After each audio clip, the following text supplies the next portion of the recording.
আমেরিকার মাটিতে বিশ্বকাপ ফুটবল আয়োজন করা এবং খেলাটিকে একটি কর্পোরেট ব্যবসায় রূপ দেয়া নিয়ে ফুটবল কিংবদন্তি দিয়েগো ম্যারাডোনা ২০১৮ সালে গভীর আশঙ্কা প্রকাশ করেছিলেন। ২০২৬ সালের বিশ্বকাপে এসে তা অক্ষরে অক্ষরে সত্যি প্রমাণিত হয়েছে। ২০১৮ সালে যখন মার্কিন যুক্তরাষ্ট্র, মেক্সিকো ও কানাডাকে যৌথভাবে ২০২৬ বিশ্বকাপের আয়োজক ঘোষণা করা হয়, তখন এই সিদ্ধান্তের তীব্র সমালোচনা করেছিলেন ম্যারাডোনা। তিনি সরাসরি বলেছিলেন, আমেরিকার মানুষের ফুটবলের প্রতি কোনো আসল আবেগ নেই।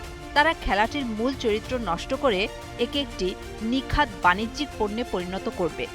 আজ ২০২৬ সালের টুর্নামেন্ট চলাকালে মাঠের পরিস্থিতি এবং সম্প্রচার মাধ্যমগুলোর বাণিজ্যিক কৌশল ম্যারাডোনার সেই ক্ষোভ ও দূরদর্শিতাকেই বিশ্বমঞ্চের সত্য হিসেবে প্রতিষ্ঠিত করেছে। আন্তর্জাতিক ক্রীড়া সংবাদ মাধ্যমগুলোর প্রতিবেদন অনুযায়ী ম্যারাডোনা ৮ বছর আগেই দূরদর্শী আশঙ্কা প্রকাশ করে ঠাট্টার ছলে বলেছিলেন, আমেরিকানরা ফুটবল খেলাটির প্রথাগত ৪৫ মিনিটের দুটি হাফের নিয়মও পরিবর্তন করে দিতে পারে, যাতে ম্যাচের মাঝে বিরতির সংখ্যা বাড়ানো যায়। বিশ্বকাপ দেখুন বায়োস্কোপ প্লাসে, সব নেটওয়ার্কে, সব ডিভাইসে। এবং টেলিভিশনে বেশি বেশি বাণিজ্যিক বিজ্ঞাপন প্রদর্শন করে কোটি কোটি ডলার আয় করা সম্ভব হয়। ম্যারাডোনার এই বক্তব্যকে তখন অনেকে অতি আবেগীয় বলে মন্তব্য করে উড়িয়ে দিলেও বর্তমান বিশ্বকাপের বাস্তব চিত্র ভিন্ন কিছু বলছে না।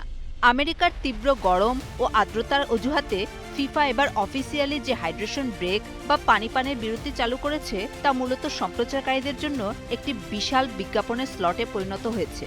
এই অতিরিক্ত বিজ্ঞাপনের স্লট ব্যবহার করে চ্যানেলগুলো বিপুল পরিমাণ মুনাফা অর্জন করছে, যা ম্যারাডোনার বাণিজ্যিকীকরণের তত্ত্বকে পুরোপুরি সত্য প্রমাণ করে।